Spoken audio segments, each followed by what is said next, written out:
Good morning. Welcome to Tuesdays with Kamira. It is 10:30 a.m. Eastern Time, and we are talking college. It's going to be very exciting. It's a college week at your teen. If you were online with us yesterday, you heard us talk about college drop-off from the parents' perspective. And now we're going to be talking even more in depth. But before we get to that, I want to remind everybody that we are live on Tuesday morning, and you are welcome to dialogue with our guest. To do so, all you have to do is place your questions or comments in the comment section, and I will pull those up and you can dialogue with our guests. If you are watching a replay, that is great, but you won't be able to dialogue with our guests. You can dialogue with other people who are watching the replay. So please do put your comments and your questions in the comment section. Just know that our guests won't be answering them. Somebody else will address them. Good morning. When your teen transitions from high school to the next step, and if the next step is college, your relationship changes, but that's not the only thing that changes, especially if your teen has already turned 18. So, what happens and how can we help them during that process? How can we advocate for them? When should we advocate for them? When should we stop advocating for them? What should we have stopped doing a while ago? And everything in between. Our guest knows. Our guest's name is Josh Stern. He is the Vice President for Student Services and the Dean of Students for Gwinnett Mercy University. And I'm so glad he's here to help us with this because, as some of you know who watch our shows, I am in this position. At the end of the month, I am dropping off the last one for the first year of college. And I'm sure there's information here that I need now and some that I probably should have had a few years ago. So thank you for joining us this morning, Josh. It's my pleasure to be with you, Kamira. Thanks for having me. You're welcome. Why don't we begin with you telling us a little bit about yourself and what you do? Absolutely. As you said, I'm the Vice President for Student Services and Dean of Students at Gwinnett Mercy University. We are a small private Catholic university right outside of Philadelphia. We like to refer to ourselves as a founded gem. Others refer to us as a hidden gem, but it's a really fantastic small university with a great neighborhood family feel. And we're rooted in the values of the Sisters of Mercy, which are amazing human values that resonate with our students, staff, and faculty. I have oversight for a lot of areas that have to do with the co-curriculum outside of the classroom. So that's athletics, counseling services, health and wellness, housing and residence life, student engagement, Title IX. But I always tell students and parents that my most important role as Dean of Students is really to be a student advocate. We want to make sure that all of our students are having the absolute best academic and co-curricular experience that they can. And that's the most important thing for us. We take so seriously the trust that parents and families put in us to help guide and educate their students. So it really is an honor. I've been doing this for 25 years now. I started when I was 10. It's just an honor. I met with our resident assistants yesterday for their training, and just to be able to think about how my career began as a resident assistant in undergrad, and I found a passion for working with students, working with my peers, and to say that I can go to college every day for work is absolutely phenomenal. And I was in your shoes last year, bringing my son to college for the first time after watching thousands of other parents and families bring their students to college. It is such an amazing experience, but it's definitely fraught with all sorts of emotion. But we're here to help and support and ease that transition, not only for the students, but for parents and families. So I love my work. I love being here at Gwinnett. It's a great place. And this is our Super Bowl season. When all the students are coming back, we just get so excited. There's such an energy in the air, and we're just excited to have our students coming back. I kind of envy you that you get that every year, right? It's a recharge. Okay, let's start with this. We know that being a helicopter parent of a college student is bad. It's frowned upon. And even if we wanted to do it, it's just not possible. It's the time of their life, it's not possible. So can you please explain to us what are the legal limits, even if we wanted to be a helicopter parent, why this is not possible? Yeah, well, there's two primary laws that we have to abide by, and that when students, even if even if they're minor students, even if they're younger than 18, once they step foot on the college campus, we consider them to be adults and the first point of contact, which sometimes flies in the face of how parents view or families view their relationship with their student. But the first is FERPA, which is the Family Educational Rights and Privacy Act, which protects students' academic and conduct records. So really, a lot of parents and families have had access to their students' work loads, their grades. They can follow whether they're doing assignments in high school. That all changes in college. FERPA protects all of that.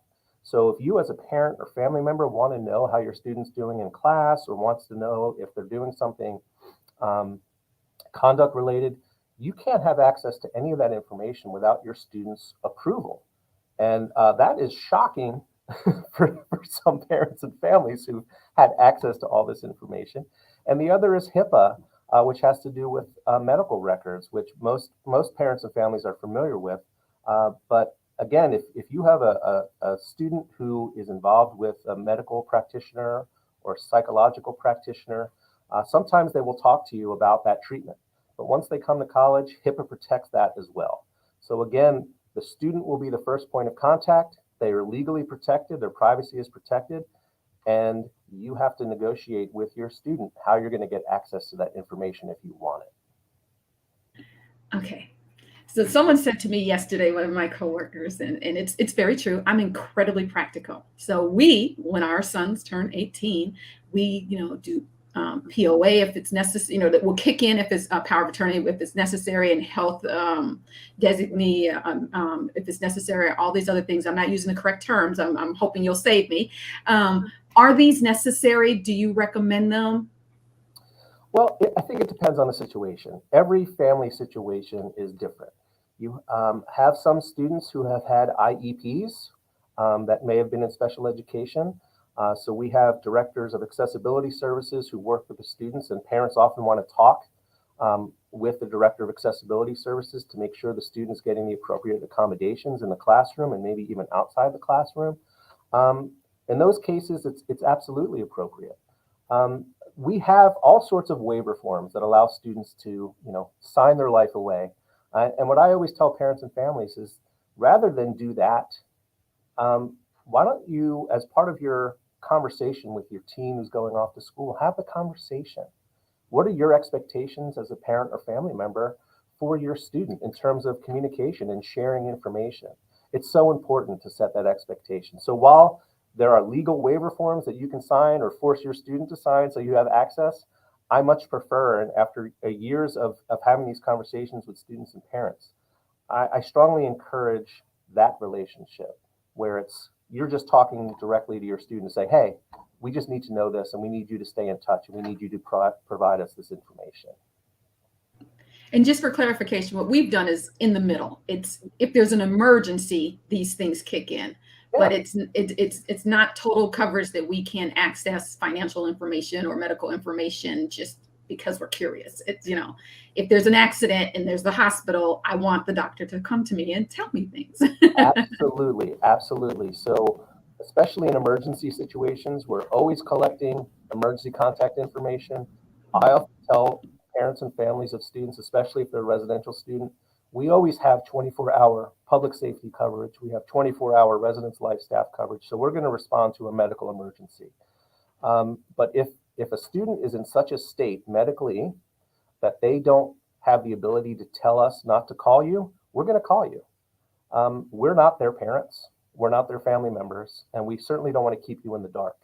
I do view our relationship with parents and families as a partnership. You know your student much better than we do. Your instincts are always going to be right on. So we need to manage that relationship so that we are working together as administrators and parents and families to support your student. But we're always going to use the student as the first point of contact. In preparation for this, you've given us some do's and don'ts that parents should be aware of. So let's start with the positive. What are some of the do's, even if there are some things that a parent like us should have done a couple of years ago? What should we do? Because we have people watching who have first year high school students, and we have some who have first year college students. So, what should we be doing either in anticipation of this transition or if we're in it right now? What should we be doing? Well, like I said earlier, I mean, this is such an emotional transition for everyone involved. And it's so easy to get wrapped up in the excitement or the nervousness. So I think it's important to realize that every family situation is going to be different. But this is such an important time in a student's life and a parent's and family's life. So I think you started with the first do, which is to understand well in advance that your access to your students' information is going to radically change. So you have to adjust your thinking to understand that you need to navigate that with your student to make sure you're receiving information. You also have to think about really being flexible. If you have a commuter student, they are suddenly going to be spending a lot more time at school. The workload is different. How they get engaged is different. Their schedule is going to be different. And parents and families might have expectations of, no, you're still taking out the trash. You're still walking the dog. You still have a curfew. Whereas the new college student might say, no, I'm not doing any of those things. So it's about communication and flexibility and having that conversation. And then as a parent and family member of residential students, understand that, for those of you, I know this is your last, so you could be becoming an empty nester. For others, it's their first. Um, it is it has a huge impact on your life at home when you're, walking upstairs and peeking in a bedroom and, oh, wait, they're not here. They're at school. Um, so I think a important do for residential parents and families is to make sure that you have set expectations about communication. How often do you want to hear from your student? How can you support them? But also take care of yourself during this process. It is so emotional. It could be overwhelming. And if someone tells you you're going to be okay, that might not be true. You might not be okay. So you need to understand that it's okay not to be okay during this transition as a parent or family member, but you can always reach out to us for advice. And I think you always need to make time to take care of yourself as well as a parent and family member of a teen going off to college. How you said that offered that we could always reach out to the administrators of the school. How often or what kind of things should we reach out? You also mentioned that we should probably talk to our student first. Mhm. I'm sure that you have some parents who are reaching out a little too much and others that you wish had reached out before something became critical. Yeah, I think what's important, usually a parent calling us will be spurred by a student calling the parent or family member to say, mom or dad or auntie, this happened and I can't fix it. So my first important piece of advice for that conversation is to really dig in. What did you do? Who did you talk to? Did you take action on your own? Because we are trying to prepare these students to be their own self advocates and their best self advocates. So it's our inclination as parents to just swoop in and want to fix things immediately. So I always tell parents and families that if you feel like your student has exhausted every option to solve an issue on their own and there's still no resolution or the resolution doesn't seem to be satisfactory, give us a call. Or if you have a specific situation, I'm never going to say, I can't talk to you. I might say, I can't talk to you specifically about your student, but I will tell you hypothetically, if there were a student in this situation, here's what we would do, or here are the resources available for your student to help them solve this issue on their own without you having to do this. So we're never going to be upset if a parent or family member calls, but we're always going to say, have you spoken to your student? What has your student done to solve the issue? Is your student being an effective self advocate? And that's how parents and families can be the best self advocate. Thank you. What should we avoid doing? I think you mentioned the term helicopter parent. I don't necessarily think being a helicopter parent is a bad thing. Parenting is parenting. Everyone has a different parenting style.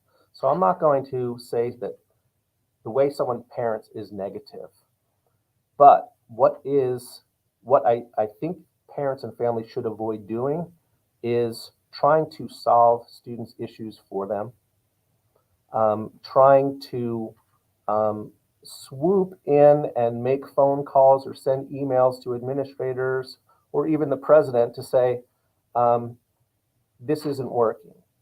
Or if your student is a residential student, we've had situations where a student moves in on move-in day, and as the parents and families are driving off campus, the student calls and says, I don't think I can do this. You need to come get me.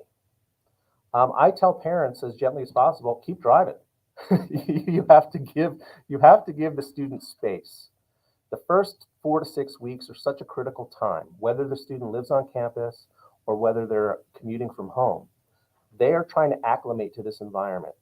And it is critical that they make connections. So allowing them the space to do that without saying, hey, what's going on? What's happening? What are you doing? Why haven't you called? That's hard, but it's also necessary to give your students the space to make this adjustment. Thank you. We have a comment from Lori I'm going to put up. Lori says, something I found to be the best advice for taking our sons to freshman year 2021 was to visit them at school often, especially if they don't have a vehicle. Plan things to do together besides eating out, go to a game, movie, etc. together, take the roommate too. It helps all around. Thank you for that comment, Lori. I would agree in part. I think it's appropriate to do that kind of visitation once your student has established their routine. If you're doing that within the first couple of weeks, then the expectation is that that's going to continue. So if your student moves in late August and your first visit is during family weekend in October, and then you plan a couple more visits, that's great.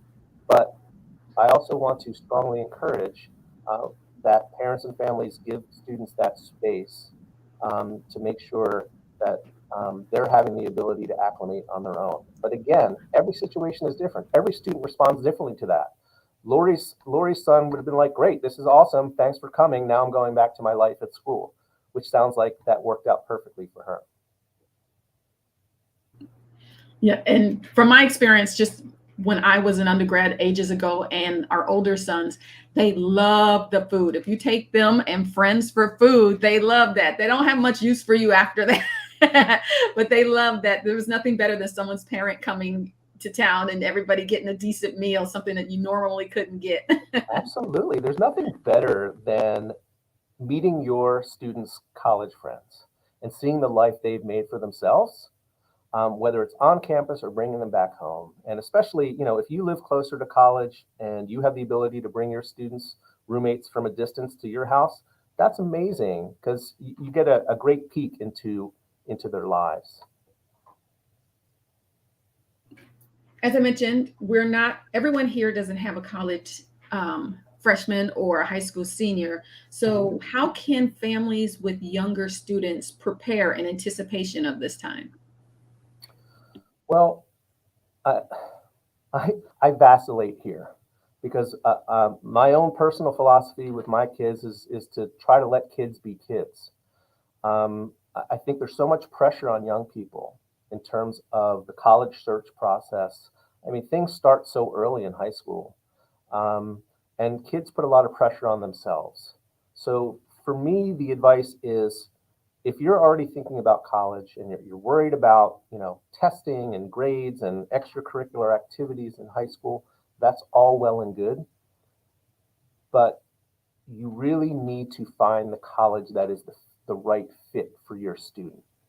And I think allowing, as difficult as this might be for parents of high schoolers, letting your student take the lead. Now, that being said, some students need a little bit more prodding than others. If you know they want to go to college and they have some deadlines they need to meet and things they need to do, absolutely.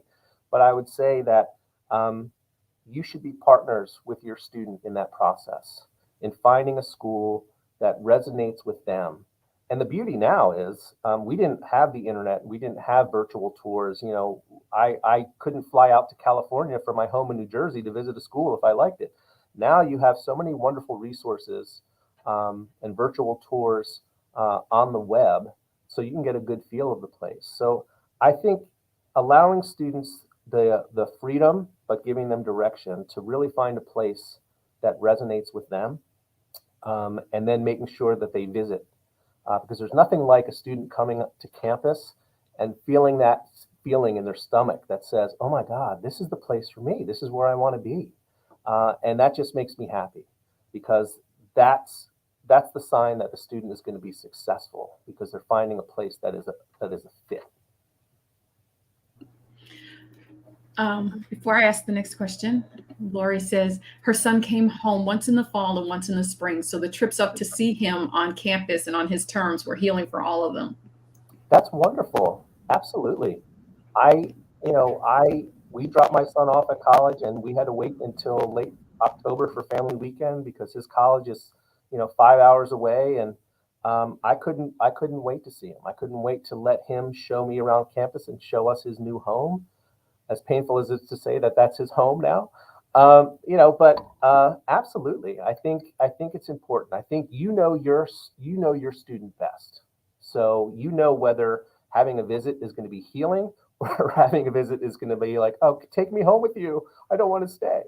So I'm glad that Lori has established that type of expectation and relationship with her college student. That's fantastic. You know your student best. Remember that. What communication tips do you have for us? Now, our student is away, whether they're around the corner or whether they're on the other side of the country. How frequently, what types of communication? I I think social media is a double-edged sword. If you if you follow your student on social media or they allow you to follow them on social media, um, there might be things that they're posting on their social media once they're in college that you might not want to see as a parent. No matter how much we tell students that you need to follow the grandmother rule on social media, which is if you don't want your grandmother to see it or you don't think grandma would approve, do not post it. This is where they live. So I think a lot of parents and families have a healthy relationship with their students over the phone and via text. Um, but again, so I would again strongly suggest that you set expectations. Is it checking in every Sunday, once a week? You might be used to talking to your student every day via text or texting them for every little thing, or they're texting you for every little thing, and then suddenly it's radio silence. That is an adjustment.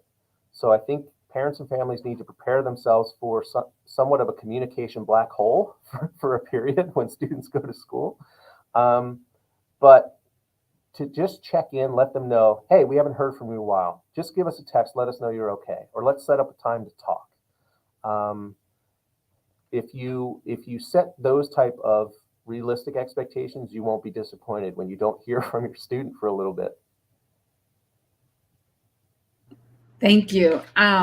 So I heard, you can tell me if you've heard this. I heard that if you speak with your student towards the end of the academic week, Thursday or Friday, they are more likely to make good decisions on the weekend. And have you heard that?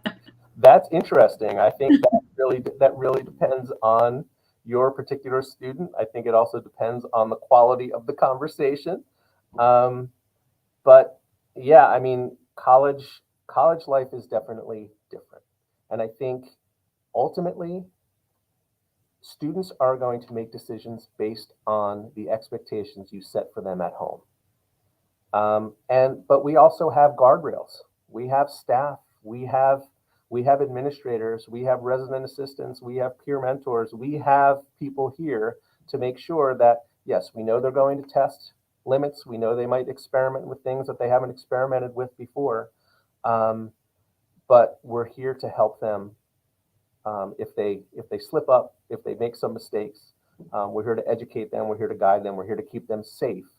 But ultimately, the relationship they form with you is going to inform their decision making at school.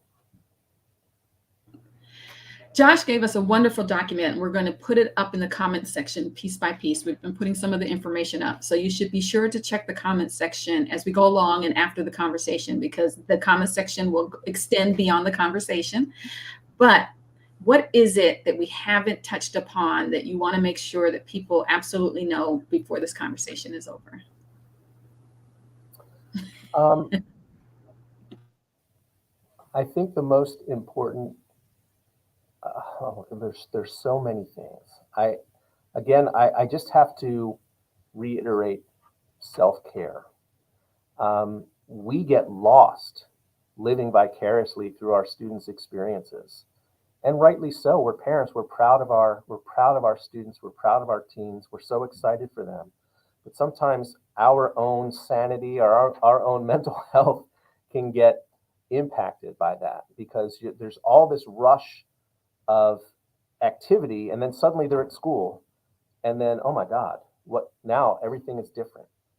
So check in with yourself, check in with your partner, check in with your family, check in with your other kids if you have them, because they might also not feel like they're getting the attention that they warrant because you have a college-bound teen. Um, so I think your students are going to be okay. And so I now, as I've been doing this for a while, I want to make sure that parents and families know that we take our relationship with your students so seriously. We love having students on campus. We love guiding them and developing them, and we want to make sure that they're having an incredible experience. So we have them, and we enjoy it. So now it's time for you to figure out, okay, how do I manage this next step in my life as a parent and family member with a college-bound teen or a student in college? So take care of yourselves, parents and families, because it's so important. Because regardless of whether it seems that way, because there's a lack of communication or you don't hear from your student for a while, they love you, they miss you. They might not say it, but they still need you. They still need you to be that support mechanism and to be that guidance system for them. So don't forget that. Thank you. We needed that. The information in the beginning is very important about your legal rights and your students' legal rights. So make sure that you understand that information so that you're not surprised when it's your turn. Thank you, Josh, for joining us. This is our college week at your teen, and we're very happy that you were able to join us and provide this important information. Be kind to yourself and flexible is probably the most important information. If you know someone in this position, ask them how they're doing. Shoot them a text. I know that your kid is going soon. How are you? How's he or she? How are things going? They'll appreciate it. Absolutely. And the Thank you so conversation much for isn't having me. over. Oh, you're very welcome. Thank you for coming. The conversation isn't over. On Thursday, with Sue, the Inside Scoop with Sue, she's going to be talking with someone regarding the college drop off, but really talking about the effect on the student, the effect on the parent, and siblings. As you said, there's siblings in a home who may have felt neglected over the past year because you've spent so much energy, or may be missing their sibling. So we want to make sure that we have those conversations and carry it on. Thank you for joining us, everybody. It was a very good conversation. We look forward to continuing it on Thursday. And look in the comment section for some good information and links. Bye-bye. Bye. Thanks, Kamira.